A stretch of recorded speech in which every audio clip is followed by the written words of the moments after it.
Mga kapawis, NS 160 Pi, kalawang ng tangke nito, tapos bumigay yung ECU, hindi na talaga mandar siya. So kung palitan natin ng ECU, magkano ang ECU? 9,000 plus, hindi pa sigurado kasi yung harness nito luma na. Ayan o, luma na yung harness. Kaya pag gumastos siya, halimbawa kinabitan mo ng ECU bago, pagkatapos may problema, yung bagay ititis man natin yung continuity, pero yung malaki gastusin. Kaya sinabi ko sa kanya, i-convert natin ng carb type.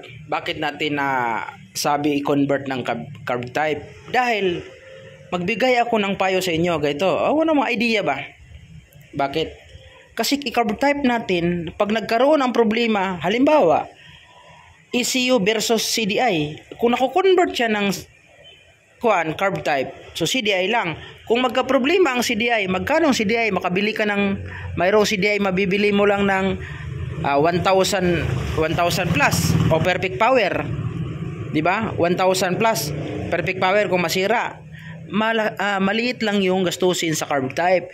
Ikumpara mo doon sa FI, halimbawa masira ang ECU, magkano ang ECU? 9,000 plus, nakaprogram.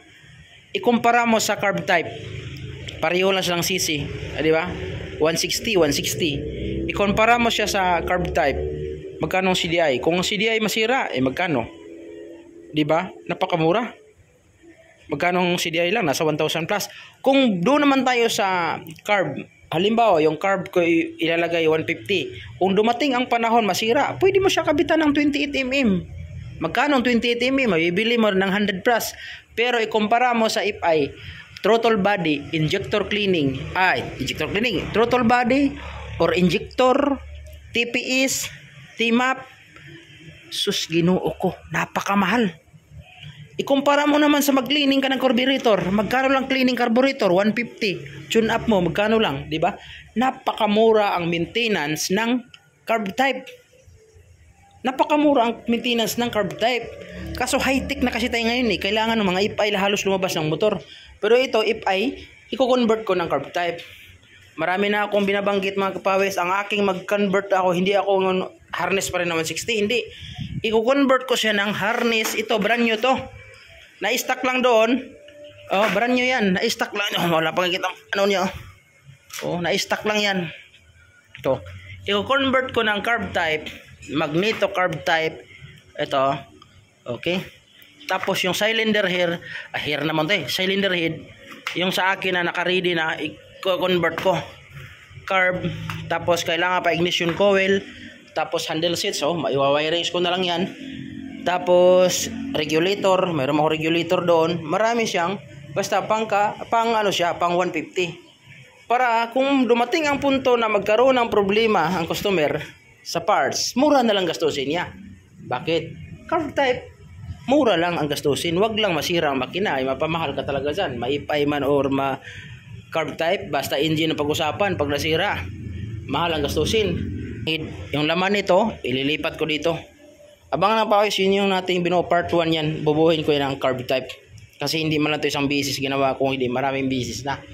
Dito mga kapawis, nalagay na natin yung harness. Nalatag na natin. Tapos yung battery, nalagyan natin ang battery. Ilalagay ko lang yan, mga relay na lang. Tsaka lagyan ako regulator. Niya.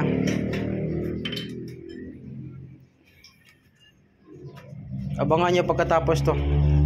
Yung gumawa yan, ito lang. Siya magawas makina, yung training ko. Ako na nag-harness. Pero double check pa rin kasi tayo instructor. Ito mga kapawis, abangan nyo pagkatapos. Maganda to pagkatapos. Kaya di basta-basta yung mekaniko. Mga binatilyo pa. Tapos yung isa dalaga. Paisa, butakal. Yaw na. So, dito mga kapawis, yun, nakabit na. Na-top over na natin, napalitan natin piston ring. Mayroon na siyang manifold. Kung ito gamitin niyo, pang 150. Tapos cover rin pang 150. Kasi iba yung 160. Oh. Magkapareho, pero magkapareho yung bilog, pero magkaiba yung position sa ilalim. So ito, magneto ng pang 150. Tapos timing. Ah? Dos. Dos inail. Ah.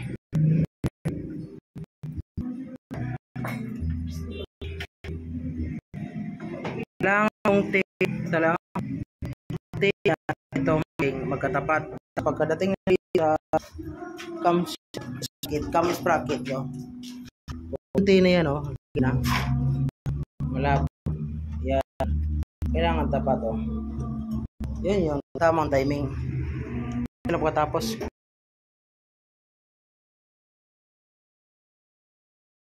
Yan na lang. Nakabitan natin ng bagong regulator.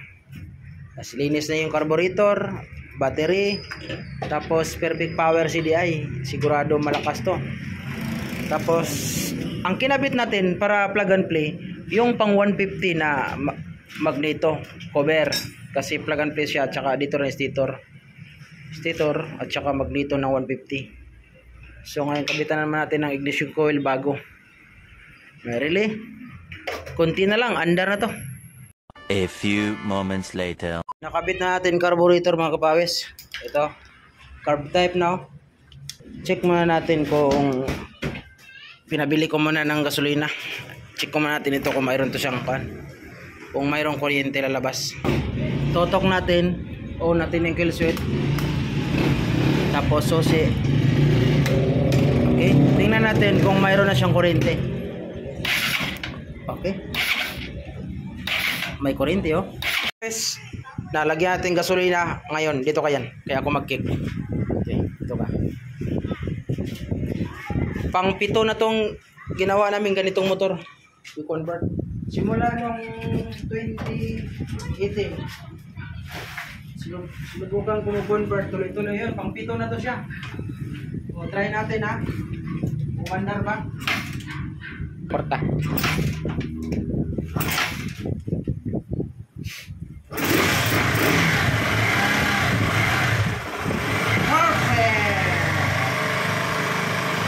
Umandar sa SEO.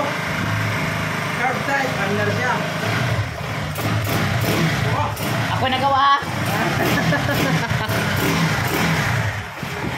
Na, chip mechanic naman.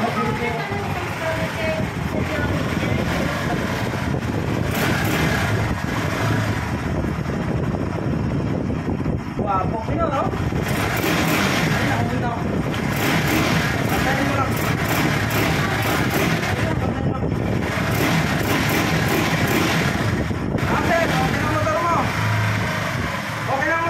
Kulang lang pira ang bayad.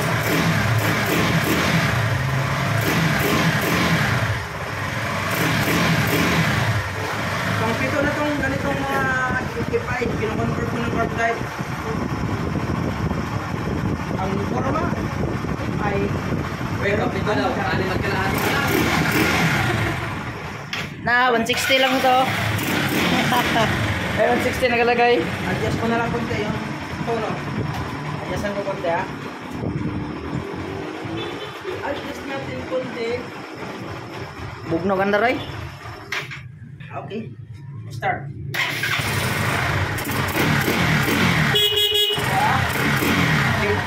Headlight na lang kulang. Ah, chip mechanic ako. Okay.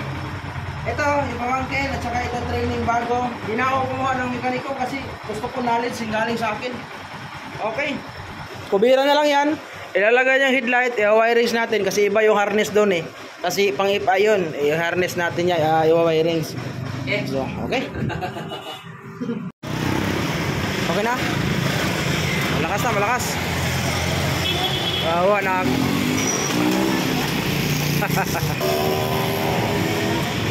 Maganda manakbo. Maayos na, tuloy no. Ha?